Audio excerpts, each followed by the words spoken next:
Evening VC, Dave here.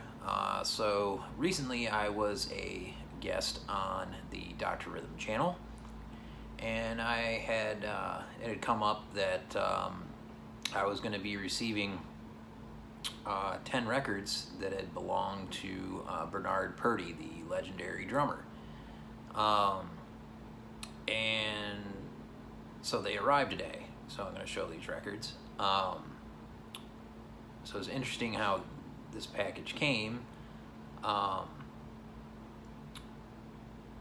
Egon had obtained Bernard Purdie's record collection and sold it at Rap Cats in Los Angeles back in September.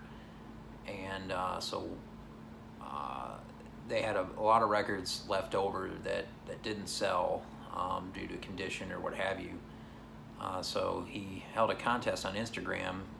All you had to do was email him your address and list a reason why you love or appreciate Bernard Purdie's music. And I just said, short answer, Harlem River Drive, which he played drums on a few tracks on. And I was one of the people picked. And Egon sent me an email saying, you know, he wasn't aware that Bernard played on that record, so which was kind of surprising. So yeah, so I got a nice note here from Rap Cats. I'll read this. It says, vinyl from the collection of Bernard Purdie. It says, most of Purdie's records were titles he played on himself, and much of this collection was damaged in a flood in his New Jersey home. What survived was rescued by Egon and Joel Stones from Tropicalian Furs and sold at Rap Cats September 2020. And there's words from Bernard Purdie. I mainly collected records I played on, and people used to sign them for me. Anytime there's a note on those records, like Quincy Jones's records, it's an indication that I'm on it. It's cool for me to sell these, as I already made my, peace with myself. And knowing that I'm on over 4,000 albums. I don't worry about fighting with anyone. It doesn't matter to me now. But I do like to tell the truth. The legacy is out there. They can't take it away from me now. The point is, yes, all of these records on all of these different folks, well, it's there. I have my diaries for 50 years of all of the different people I worked for, and I have no problems. And the people who have stuck up for me, some of them, for instance, Michael Bolton, when I did a thing with him later, he let everyone know, yes, Bernard Purdie did my first album. I didn't ask him to say that. More people were good to me than bad. Oh yeah, yes sir, believe me, I would say 90% of the people I worked with were nice to me because I never messed with anyone. Never got into disputes, never got into arguments, no, not me. Oh, you're listing the drummer's name? You can put anyone's name you want on there. So that's interesting words from Bernard. And so I got 10 records here. Nothing mind-blowing. Obviously, again, these were records that didn't sell, but a couple interesting ones. And it's kind of interesting to know that these had belonged to Bernard. The first I'm really happy to have, and it's Japanese Koto Classics on the None Such Explorer series. And this is in great shape. Record looks good too, so I mean, look at this dude right here.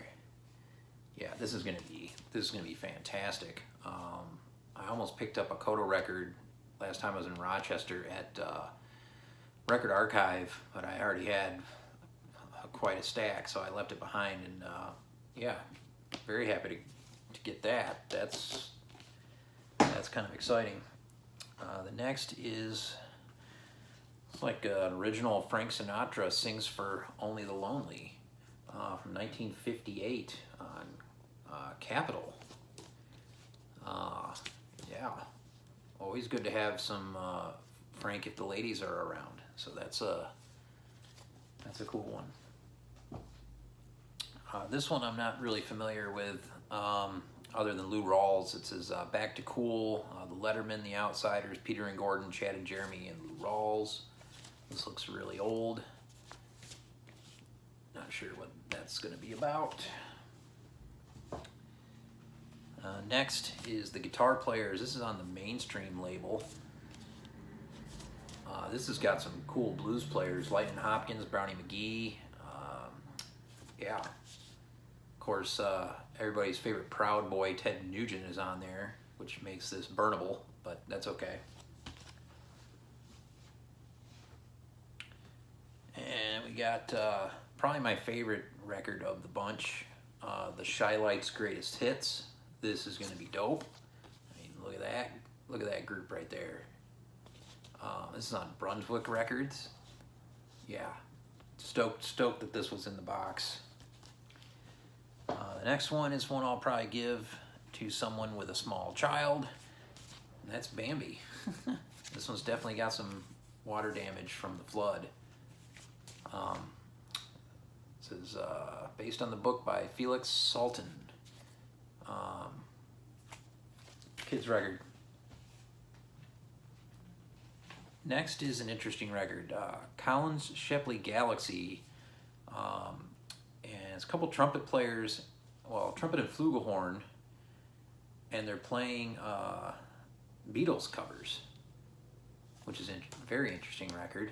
I'll be giving this a spin just to see what this is about. Yeah, it's got Hey Jude, 8 days a week, tracks like that. Next, there's a member of the VC that'll appreciate this. Cheap Trick at Budokan. This has still got shrink on it. It's got some damage on the bottom. An Epic, it's a gatefold, but it's not open, but yeah. So this is, I believe, a live record. This should be great. Cheap Trick from the city begins with a C, ends with an O, and the middle is Hikag. And then the next two I'm not familiar with whatsoever. It says the original hit Winchester Cathedral, the new vaudeville band. This looks really old on Fontana. No idea. And then the last, it looks like a private press from '83 out of Cincinnati, Blue Wisp Big Band, the smooth one. A lot of players there, but this will definitely be jazz of some capacity. But that's what I got.